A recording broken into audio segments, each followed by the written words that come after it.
26 as well. So the Lord is good to those whose hope is in him. To those, let me reread that. The Lord is good to those whose hope is in him. To the one who seeks him.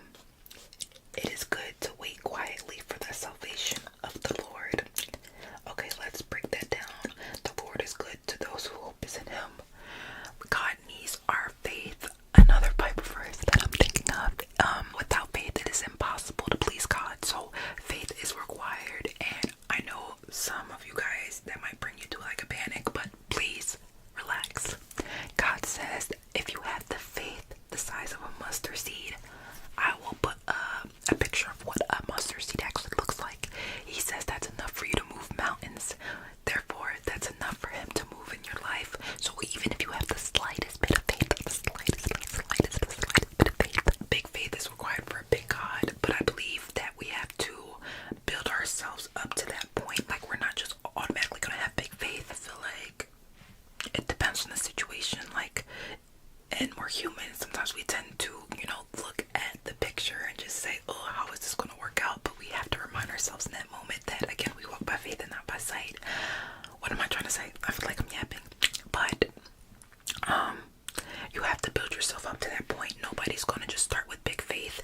The more you go through things and the more that you see that God is trustworthy and faithful, the bigger your faith is going to get. But that requires for you to get in situations, if that makes sense. Guys, I'm not a public speaker. I'm sorry. I'm trying my best.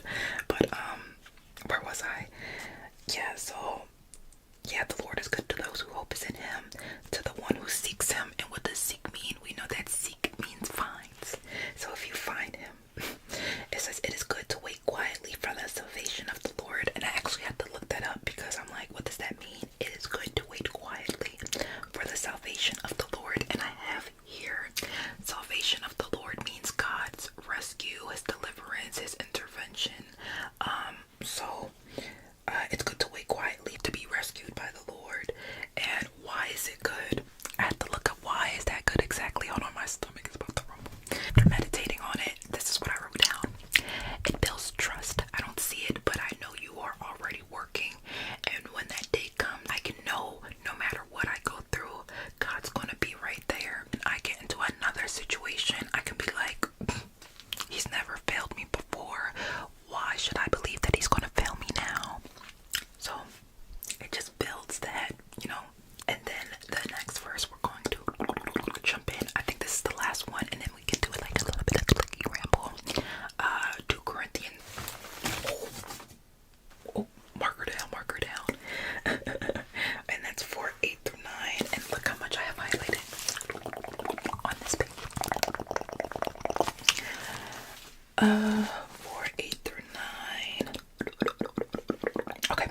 We are hard pressed on every side, but not crushed. Perplexed, but not in despair. Persecuted, but not abandoned. Struck down, but not destroyed. Okay. So this is what I wrote down. So the first one says, we are hard pressed on every side, but not crushed.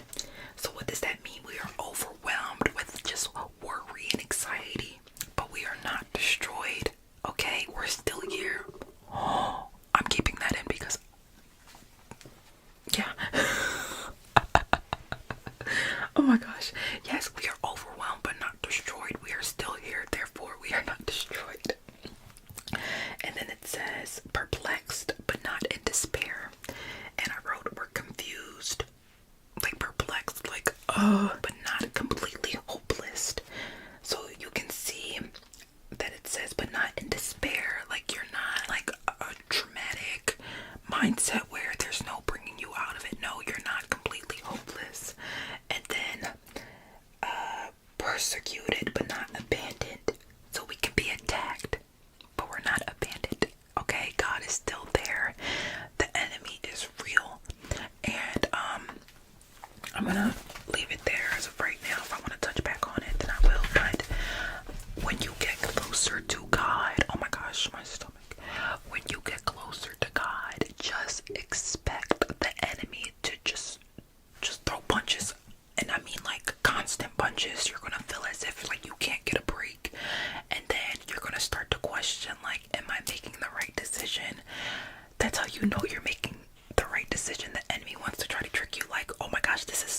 it's, internal or external, the enemy is going to try to attack you. But that is when you pull out your word and continue your journey and finding God, because I promise it does get better, and I promise God will always provide a way of escape. Don't ever feel like you're alone. If you're struggling with anything, and I'm still learning myself, you can come to God literally about anything. You don't have to hide anything from him, because he already knows what goes on in here. And you don't have to feel bad about these intrusive thoughts, because guess what, they're not you. And like I said, I'm still learning that. I've been a Christian literally, well, I started strengthening my faith when I was like 18. That's when I started, and now I'm 23. So it's definitely been a journey. That's a testimony within itself. But you're gonna get to where you need to be at. And God says if you lack wisdom, he's going to provide. This is when Jesus was on the earth.